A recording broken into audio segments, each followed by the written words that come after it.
Congress senior నేత రాజ్యసభ మాజీ సభ్యుడు ధర్మపురి శ్రీనివాస్ కన్నుమూశారు. హైదరాబాద్లోని ఆయన నివాసంలో శనివారం తెల్లవారుజామున 3 గంటలకు ఆయన చనిపోయారు. డీఎస్ గత కొంతకాలంగా అనారోగ్యంతో బాధపడుతున్న విషయం తెలిసిందే. గుండెపోటుతో తుదిశ్వాస విడిచినట్టు కుటుంబ సభ్యులు పేర్కొన్నారు.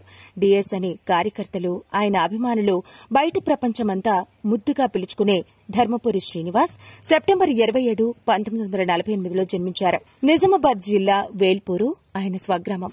కాంగ్రెస్ పార్టీ నుంచి రాజకీయ జీవితం ప్రారంభించారు డీఎస్. 1983లో అసెంబ్లీ ఎన్నికల్లో పోటీ చేశారు. 3 సార్లు ఎమ్మెల్యేగా, మంత్రిగా పనిచేసిన డీఎస్ 8 సార్లు ఎమ్మెల్యేగా పోటీ చేసి 3 సార్లు గెలిచారు.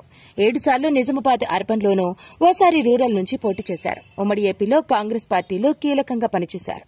1988లో తొలిసారి మంత్రిగా బాధ్యతలు చేపట్టారు. ఉమ్మడి ఏపీలో 2 సార్లు పీసీసీ చీఫ్ గా బాధ్యతలు నిర్వర్తించారు. 2004, 2009 ఎన్నికల్లో కాంగ్రెస్ విజయంలో కీలక పాత్ర పోషించారు. 2009లో కాంగ్రెస్ అధికారంలోకి వచ్చినా ఎమ్మెల్యేగా ఓడిపోయారు.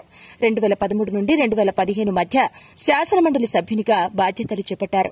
ఆంధ్రప్రదేశ్ రాష్ట విభజన తర్వాత 2014 వరకు తెలంగాణ కాంగ్రెస్ లో నెంబర్ 2గా ఉన్నారు. సోనియాకు విధేయుడిగా గుర్తింపు పొందిన డీఎస్ కు ప్రణబ్ ముఖర్జీ తదితర సీనియర్ నేతలతో కూడా సన్నిహిత సంబంధాలుండేవి. తెలంగాణ రాష్ట ఆవిర్భావం అనంతరం శాసనమండలిలో విపక్ష నేతగా కొనసాగారు.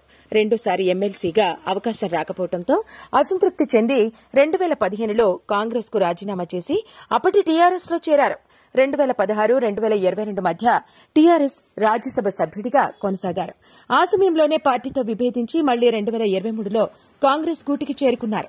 రాజకీయాల్లో తనకంటూ ప్రత్యేక గుర్తింపు తెచ్చుకున్న డీఎస్ పలు కారణాల వల్ల మధ్యలో బీఆర్ఎస్ పార్టీలో చేరి కొంతకాలం అక్కడ సేవలు అందించినా చివరకు కరడుగట్టిన కాంగ్రెస్ వాదిగానే ఆయన తుది శ్వాస విడిచారు. ఆయనకు 2 కుమారులు. నిజామాబాద్ బీజేపీ ఎంపీగా ఉన్న అరవింద్ ఆయన చిన్న కుమారుడు. పెద్ద కుమారుడు సంజయ్ ఇదివరకు నిజామాబాద్ మేయర్గా పనిచేశారు. తండ్రి దూరమవడంపై కుమారుడు అరవింద్ కన్నీటి పర్యంతమయ్యారు. అన్నా అంటే నేనున్నానని, ఏ ఆపదైనా ఆదుకునే సీనన్న ఇక లేరని, నా తండ్రి, గురువు అన్నీ మా నాన్నే అని, పోరాడు భయపడుకు అని నేర్పింది ఆయనే అని గుర్తు చేస్తూ బాధపడ్డారు. ప్రజలను ప్రేమించి ప్రజల కొరికే జీవించు అని చెప్పేవారని, నాన్నా నువ్వెప్పటికైనా నాతోనే ఉంటావు, నాలోనే ఉంటావు అని అరవింద్ కన్నీరు మున్నీరయ్యారు. డీఎస్ మృతి పట్ల Telangana CM Revanth Reddy, AP CM Chandrababu సంతాపం వ్యక్తం చేశారు. దివంగత నేత కుటుంబ సభ్యులకు ప్రగాఢ సానుభూతి తెలిపారు. మరిన్ని అప్డేట్స్ కోసం మా ఫోకస్ న్యూస్ తెలుగును సబ్స్క్రైబ్ చేయండి. ఈ వీడియో కనుక మీకు నచ్చినట్లయితే లైక్ చేయండి, షేర్ చేయండి. మీ విలువైన అభిప్రాయాలను కామెంట్ బాక్స్ లో తెలియజేయండి.